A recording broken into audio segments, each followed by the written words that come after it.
Hi, let's talk a little bit about Act 1, Scene 1 of Midsummer Night's Dream. This is Lysander and Hermia's conversation. Hermia is upset because her father has told her that she has a choice of either dying or marrying Demetrius, whom she doesn't love. And Lysander, her boyfriend, is trying to comfort her. But his comforting doesn't last too long. In fact, yes, he says, asks her why her cheek is so pale, and asks her how chance the roses there do fade so fast. Hermia answers him, but as soon as she answers, Lysander, rather than listening to her and talking to her, ends up sort of going off on a philosophical digression about the nature of difficult love. He begins at I me, for aught that I could ever read, could ever hear by tale or history, the course of true love never did run smooth. Well, thanks a lot, Lysander. Love is difficult, but the way you talk about it is not very helpful to Hermia, who has to deal with a pretty serious issue here. In this passage, we've got a lot of things going on. Of course, it's all in iambic pentameter, blank versed most of it, but then after a while, we get to see some rhyming couplets. We have some interchanging dialogue here, one line after another. We also have an example here where an iambic line, a line of iambic pentameter gets divided across two different speakers. Lysander and Hermia actually end up sharing an iambic line. And there are many other things happening in here. Look at all these terms. So let's just talk about, well, I will talk about a couple of different things that I think are significant in this passage. And to begin, let's start right about here. Lysander, in the end of this conversation, promises Hermia to marry her. There, gentle Hermia, may I marry thee. Steal forth thy father's house tomorrow night, and in the wood, a league without the town, there will I stand for thee. Hermia, as I mentioned before, continues the iambic line. There will I stay for thee, my good Lysander. We have the line being shared by the two lovers. Can't get much more intimate than that. Then Hermia uses a classical allusion to explain how happy she is about this. My good Lysander, I swear to thee by Cupid's strongest bow, by his best arrow with the golden head, by all the vows that ever men have broke, in number more than ever women spoke. In that same place thou hast appointed me, tomorrow truly will I meet with thee. Well, a lot's going on in Hermia's promise here. For the first thing, she's swearing by Cupid's strongest bow, which of course is a classical allusion.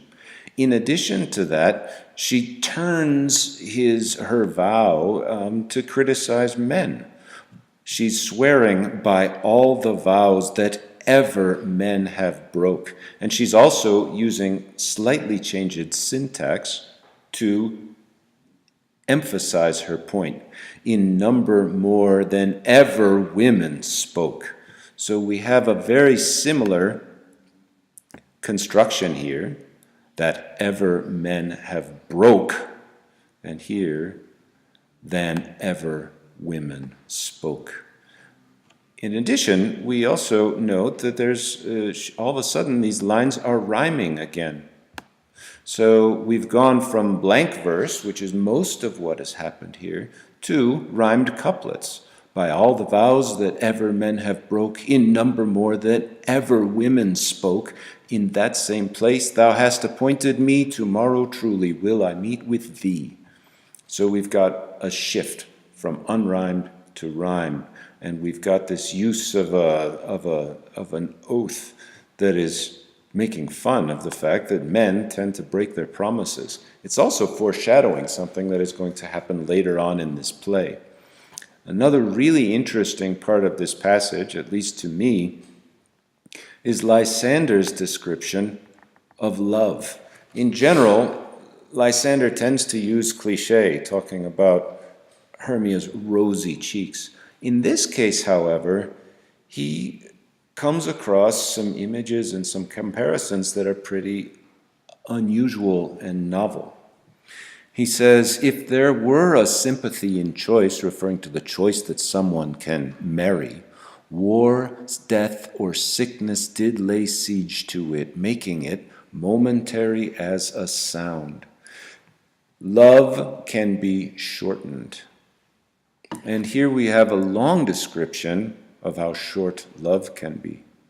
Making it momentary as a sound, swift as a shadow, short as any dream. Notice the repeated S sounds here, swift as a shadow, short as any dream. This technique is called sibilance, repeating the S sound. Brief as the lightning in the Khalid night. Khalid means coal-like night, so the night is as black as coal. Brief as the lightning in the Khalid night, that in a spleen unfolds both heaven and earth. And ere a man hath power to say, behold, the jaws of darkness do devour it up. So quick brings things. So quick bright things come to confusion. So quick bright things like love come to conclusion. The jaws of darkness do devour this light up. Notice, again, we have alliteration happening. The jaws of darkness do devour it up. And all of this emphasizes this idea that love can be very short, and that light that gives us clarity and structure can quickly fade away and lead to confusion. We're going to see plenty of confusion in this play. And so this line, in addition to being beautiful, also foreshadows what's going to come next in the play. Thanks.